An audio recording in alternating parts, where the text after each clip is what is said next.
is Brandon Lawson. I'm a proud umpire, a proud dad.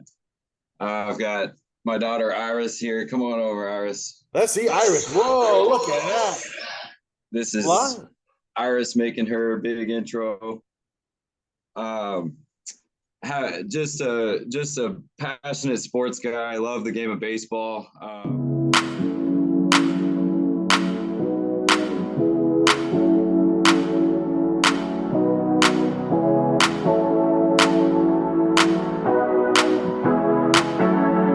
Tell me more about I know you also do the Wounded Warrior stuff. What's going on with that program? Yeah, so through my position at Umpatire, Umpatire is a longtime sponsor of the Wounded Warrior Umpire Academy. Umpatire has been a sponsor of it since it began in 2014. So every year, Umpatire will work with its suppliers and arrange for a full set of gear and equipment and uniforms to be provided to each student, and they are outfitted head to toe with everything you need to start an umpire career, including a gear bag. If you are concerned about, head safety and things like that, we will provide the skull caps or the full hockey style helmets if a student prefers those. And then, so through my position there, Umpatire sends me to the Wounded Warrior Umpire Academy's camp. They have that every year. It's in June. It's a 10-day camp. It honestly somewhat resembles a mini Wendelstedt camp a little bit. It's tailored to the veterans, of course, but the training that they receive is on pretty much a professional level, just like Wendelstedt. It's amazing. Their staff is truly amazing, full of former professional umpires, current Division I level umpires. Major League Baseball umpire Greg Gibson has made appearances to help train. Minor League Baseball crews have come in to help train that are in town during the camp. So through my position at Umpatire, I'm there to see it through that everyone gets their gear and that it's fitting them properly. If there's anything else or additional we need, I can arrange to have that sent in on the fly next day. That way the campers have that for their games and things like that at the end of camp. And then with my umpire experience, Umpatire very graciously allows me to stay the entire 10-day period and allows me to just kind of do my thing and just I try to just kind of blend in, offer any umpiring assistance where I can, any gear questions or things like that.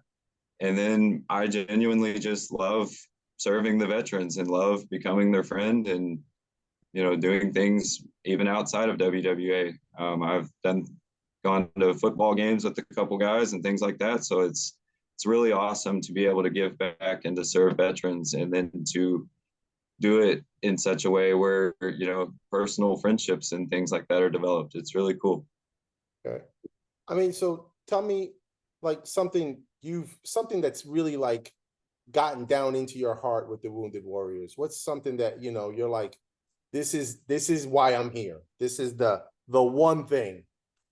I think it basically boils down to so my family had a rich military service history. My great grandfather served in the Army during World War II. He was awarded 2 Bronze Stars. My grandfather is retired from the Air Force. My father served in the Army. There was definitely never any pressure or anything like that from my family to serve or any, that's just what we do or anything like that. But I always kind of had that in the back of my mind. Like, am I supposed to go in the military or serve in the military? And I ultimately ended up on an umpiring journey. And so the opportunity to go back and serve those who serve through umpiring and through baseball is, again, just like a dream come true to me. And it's a great blessing. And so I would say that the one thing that I'm most proud of is I just hope that it's kind of fulfilling. You know, if my great grandfather were still around, I just hope he would be very proud of what he sees me doing and what he sees all these veterans doing at the end of the day. It's incredible. Some of these guys, they go from being brand new umpires, they go through the camp maybe 1, maybe 2 years, and there are some of them working high level varsity high school baseball right now, college level baseball right now. A few of them have broken into the bananas stuff, professional level baseball. Yeah. It's absolutely amazing what I'm witnessing happening with the Wounded Warrior Umpire Academy, and it's changed my life.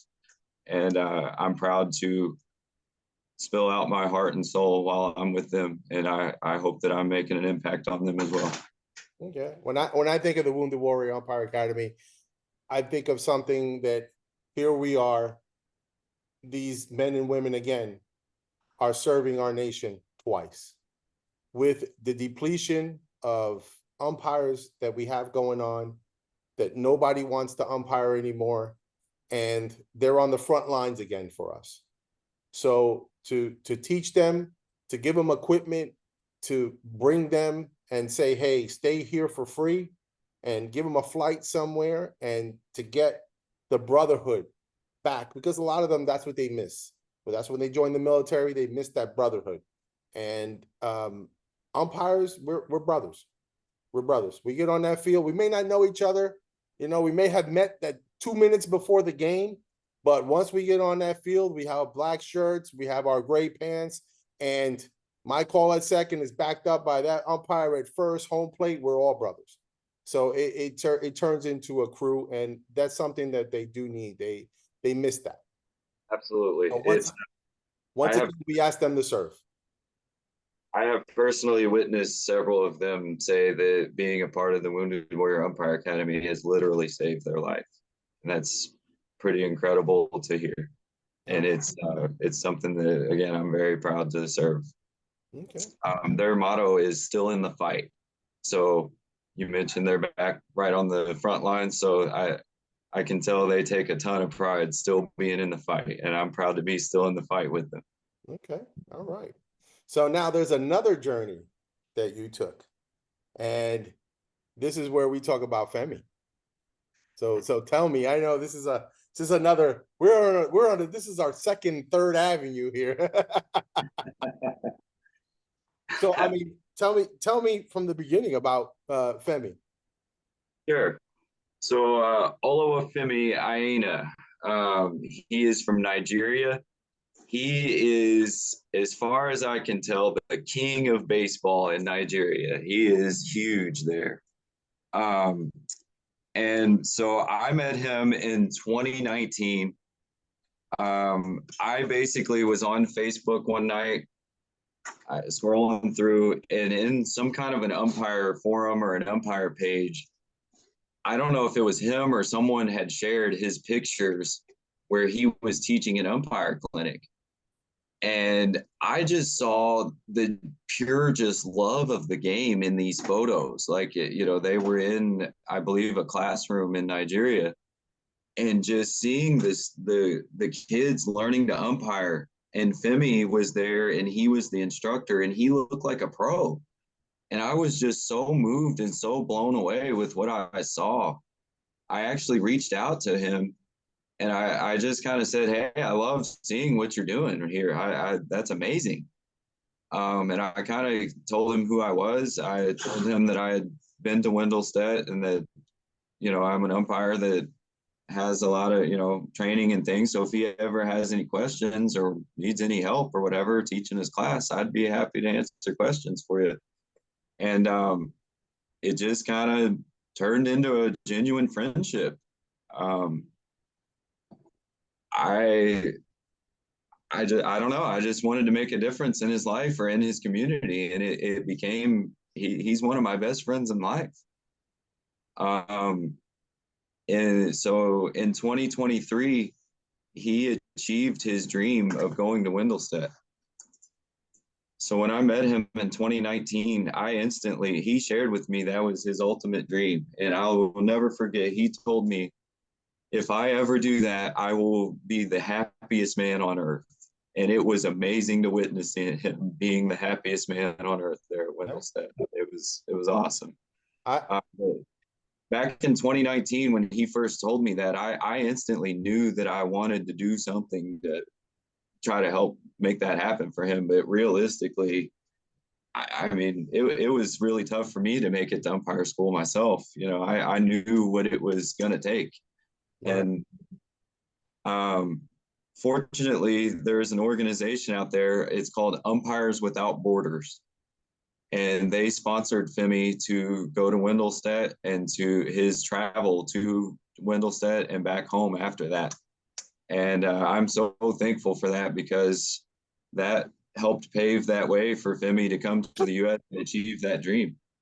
It was awesome to witness him there at Wendelstedt, and he surely made his mark.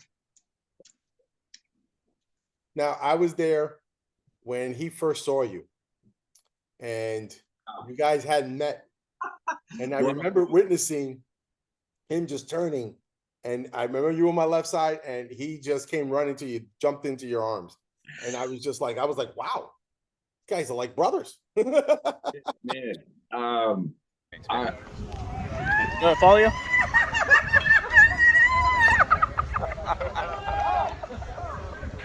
I need to picture that shit. You got it. This is the first time in my whole life someone has been this happy to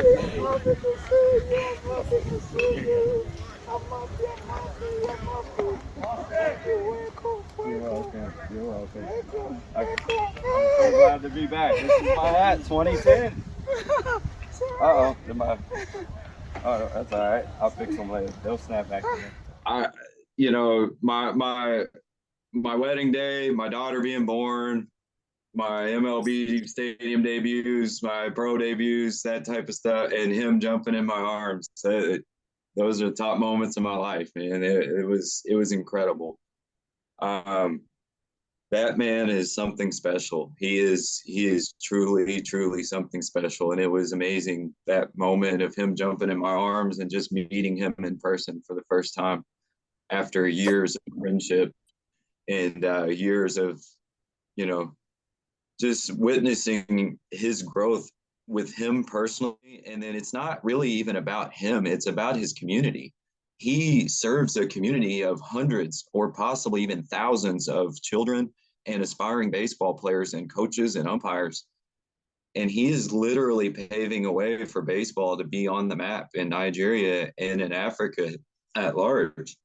And one thing that I became aware of, so anytime they receive donations or equipment or support and things like that, they not only spread it among their own league and their own community, they will literally rent vehicles and drive them for hours to other countries within Africa and play games internationally and have like ceremonies where they will donate forward donated gear they've received onto those leagues.